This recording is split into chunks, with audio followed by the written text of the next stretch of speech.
In the hour of adversity, be not without hope, for crystal rain falls from black clouds. These are the wise words of Nizami. Hello and thanks for tuning in to True Yarn with Basi Ubaha. So a while ago, I put out a question on social media asking our ardent listeners what life lessons the world should learn from this pandemic. So on this episode, I'll be sifting through the feedback. The first one here is from Dora, and Dora says, the world should learn that what really matters in life is what we are clinging onto and fighting for at this moment. And she goes on to list, the first one she listed is God, and then secondly, family, the first person you thought to spend these moments with. And then thirdly, she says health. Clearly, everyone wants to live long. Thank you so much for this one, Dora. And then Chini says, the world as we know it is changing, and it shows that people can work remotely. Thank you so much for this one, Chini. With a lot of Zoom and WhatsApp meetings, I think employers should really look into this one. Whoever can work from home should work from home and do his time from home. And then Praise says, we're all the same regardless of the different social classes we belong to, whether you're poor, you're rich, you're young or old, you're illiterate or educated.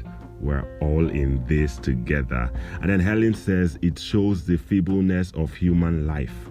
We do not have absolute control over our life or death, and let's also be selfless in our prayers. Thank you so much for that one, Helen. And then Yoma says, the world should learn that everything in life is fleeting. What we used to consider as important, as in jobs, money, cars, vacations, and even crude oil are all vanity. And in reality, good health is wealth.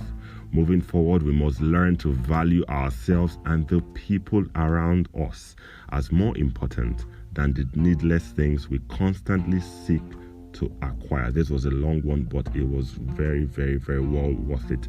Thank you so much for this one, Yoma. And then Uche says, if there's genuine love among people, our healthcare system in Nigeria won't be the mess it is. Preach it, bro. Our systems won't be failing us as they are failing right now. We should learn to love each other as we love ourselves.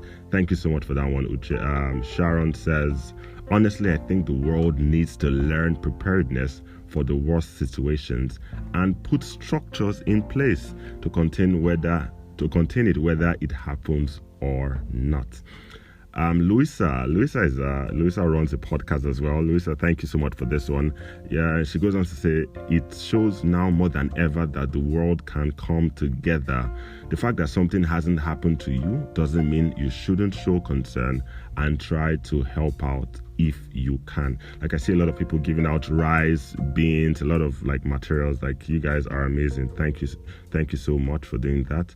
And then Uchechi says, there's always time to pause and reflect. We just always make excuses.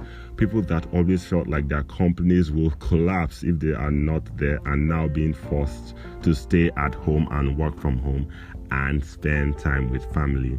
No man is an island, and collaboration is very important. Now we've seen people collaborating across borders just to put an end to this. Inem says, I learned and still learning one must always stay prepared in all ramifications of life. Financially, materially, spiritually, physically. Don't get startled when life gives a blow. Stay strong and fight back like I've always been ready. Thank you for that one, Inem. Ores says, the life lessons the world should learn will be the value of life and togetherness. Human beings value material things and other things than their fellow human being, and we tend to ignore the fact that life is much more important, and also working together is priceless.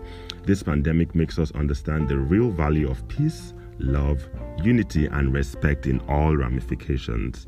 Following the lockdown, some relationships this one is from Andy. Andy says, following the lockdown, some relationships that were struggling to get by have recognized that they have not been spending time with their family or spouse and they are doing so now. So more families are starting to really put their family first and rebuild their homes and spend quality time with each other. Yeah, he just made a very, very, very good point. Thank you so much, Andy. So thanks for all the messages, guys. Like, if you have any question, if you're listening, you have any question or suggestion, kindly feel free to reach me on Instagram at TrueYarn, spelled TrueYarn, or send an email to trueyarnmedia@gmail.com. I'll end with the scripture that came to my mind when working on this episode, and it's from Philippians 4 verse 8, which says, "Finally, brothers and sisters, whatever is true, whatever is noble, whatever is right, whatever is pure, whatever is lovely, whatever is admirable, if anything is excellent or praiseworthy, think about such things. Lastly, remember, you are God's masterpiece and He's not done working on you."